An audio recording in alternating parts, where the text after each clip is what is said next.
Hello and अस्सलाम वालेकुम। मैं आपका होस्ट शहजाद खुर्शीद स्पोर्ट्स की टॉप न्यूज़ का सेगमेंट लेके आपकी खिदमत में हाजिर हुआ हूँ।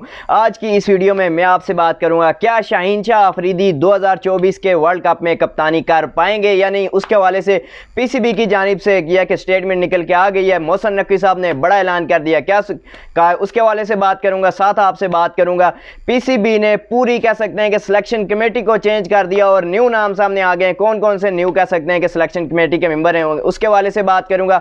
और नंबर 3 के ऊपर आपसे बात करूंगा इमाद वसीम की जो रिटायरमेंट ली थी उसके हवाले से भी पीसीबी से सवाल पूछा गया भाई कि क्या इमाद वसीम को स्पेशल ट्रीटमेंट दी जाएगी या फिर नहीं, उसके हवाले से बात करूंगा। और नंबर 4 के ऊपर आपसे बात करूंगा पाकिस्तान की टीम का ओडीआई का कप्तान कौन होगा, शादाब खान या फिर मोहम्मद रिजवान या फिर बाबर आजम। बड़े ताम है तीनों के ऊपर गौर किया जा रहा है कौन होगा फाइनली, उसके हवाले से भी आपसे बात करूंगा।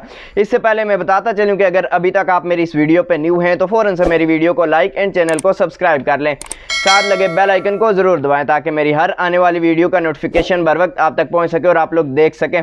तो जी गाइस बताता चलूं पीसीबी के जो न्यू चेयरमैन है मोहसिन नकवी साहब, उनकी जानिब से आज दिन 2:30 बजे के करीब प्रेस कॉन्फ्रेंस की जाती है और उस प्रेस कॉन्फ्रेंस में उन्होंने कह सकते हैं कि पीसीबी के तमाम मामलात का जिक्र किया, यानी कि बता दिया भाई कि आगे पीसीबी में क्या क्या होने जा रहा है।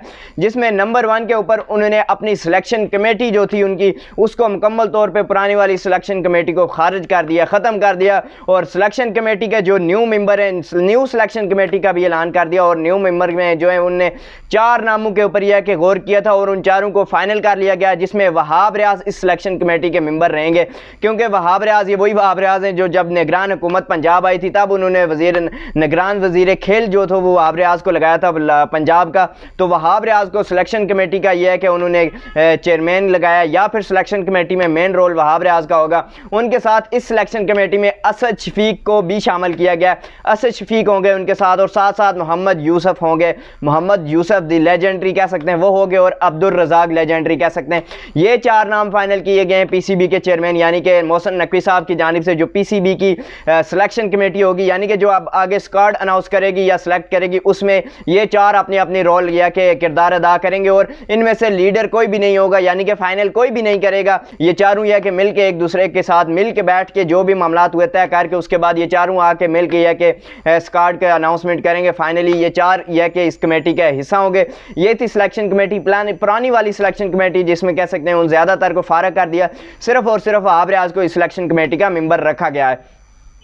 और साथ साथ मोहसिन नकवी की जानिब से आगे आने वाले जो T20 वर्ल्ड कप होगा उसके हवाले से शाहीन शाह अफरीदी की कप्तानी के हवाले से भी पूछा गया भाई कि क्या शाहीन शाह अफरीदी जो हैं वो 2024 का जो वर्ल्ड कप होगा T20 उसकी कप्तानी पर कर पाएंगे या नहीं। उसके हवाले से अभी तक कोई फैसला नहीं किया गया क्योंकि पीसीबी के जो चेयरमैन है उन्होंने सिलेक्शन कमेटी बना दिया और इस प्रेस कॉन्फ्रेंस में उन्होंने ये बताया भाई कि ये जो कप्तानी का जिम्मा लगाया गया ये सिलेक्शन कमेटी के ऊपर होगा भाई कि कौन सा यह कि प्लेयर को ये 2024 के वर्ल्ड कप में कप्तान बनाएंगे। क्योंकि उन्होंने कहा परफॉर्मेंस की बिना के ऊपर, मेरिट के ऊपर ये तमाम फैसले होंगे। और अब तक इतना ये होगा कि क्या मेरिट के ऊपर ये फैसले होंगे, क्योंकि शाहीन शाह अफरीदी तो फ्लॉप हो चुका है कैप्टेंसी में। शायद अफरीदी जितना मर्जी जोर दें उसको, लेकिन वो अब किसी काम का रहा नहीं है कैप्टेंसी में, खास तौर पर शाहीन शाह अफरीदी।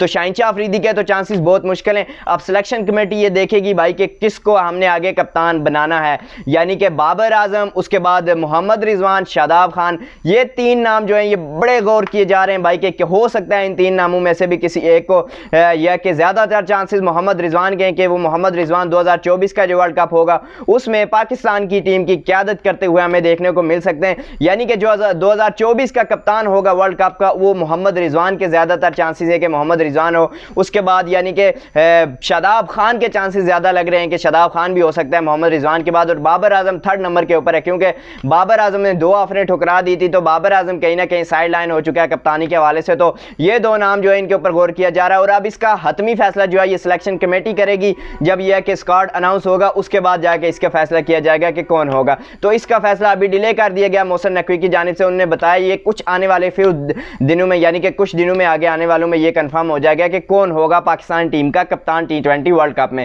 तो नंबर 3 के ऊपर मोहसिन नकवी से सवाल पूछा गया भाई कि क्या इमाद वसीम के साथ स्पेशल ट्रीटमेंट की जाएगी, यानी कि इमाद वसीम को पीसीबी की मीटिंग के बाद बाद यानी कि उन्होंने रिटायरमेंट वापस लिया। तो इमाद वसीम की जो डिमांड थी सोशल मीडिया के ऊपर आ रही थी यार कि इमाद वसीम की जानिब से पीसीबी के सामने डिमांड रखी गई है, क्या वो डिमांड इमाद वसीम की मंजूर कर ली गई है या फिर यह है कि स्पेशल ट्रीटमेंट इमाद के साथ होगी, बाकी प्लेयर जो है वो इसी पाबंदी के अंदर रहेंगे।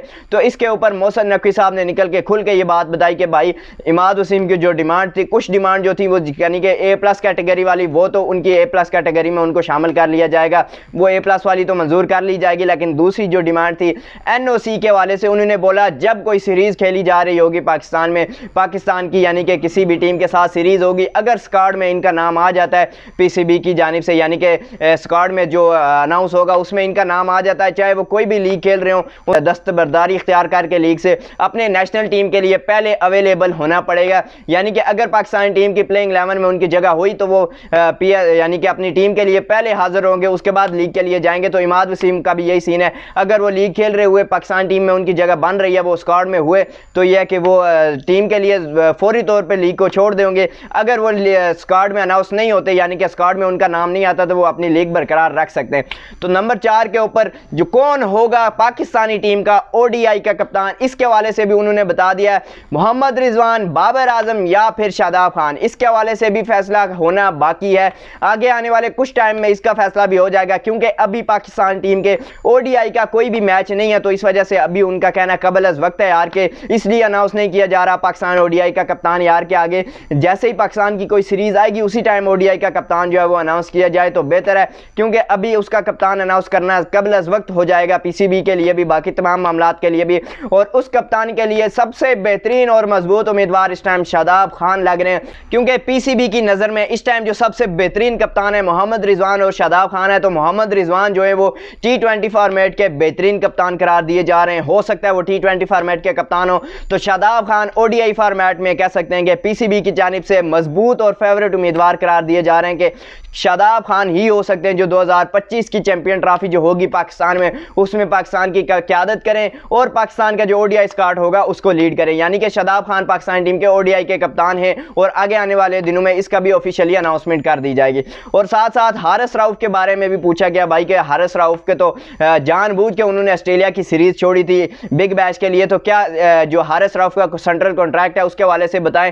तो इसके ऊपर उन्होंने कहा कि हारिस रऊफ हमारा मेन और की प्लेयर है, तो हारिस रऊफ का जो सेंट्रल कॉन्ट्रैक्ट है उन्होंने आके माफ़ी मांगी है, उन्होंने माजरत की है और उन्होंने कहा है कि मुझसे गलती हो गई है, तो मैंने जो चीज़ छोड़ी थी उसके हवाले से तो उसने अपनी गलती तस्लीम कर ली है। तो इस वजह से अब दोबारा से उनको यह है कि उनकी जो सेंट्रल कॉन्ट्रैक्ट थी उसको दोबारा से बहाल कर दिया गया है, जो पहले उनको यह कि मनसूख कर दिया गया था। तो ये थी हमारी आज की वीडियो के मोहसिन नकवी साहब ने काफ़ी सारी अनाउंसमेंट कर दी गई हैं, तो इसके हवाले से आगे आने वाले वक्त में यह कि कंफर्म होता चला जाएगा क्या ऐसा होगा या नहीं, उसके हवाले से आगे आने वाली वीडियोज़ में आपको पता लग जाएगा। तो ये थी हमारी आज की वीडियो, उम्मीद करता हूँ आपको वीडियो पसंद आई होगी। अगर पसंद आती है लाइक शेयर एंड सब्सक्राइब लाजमी करें।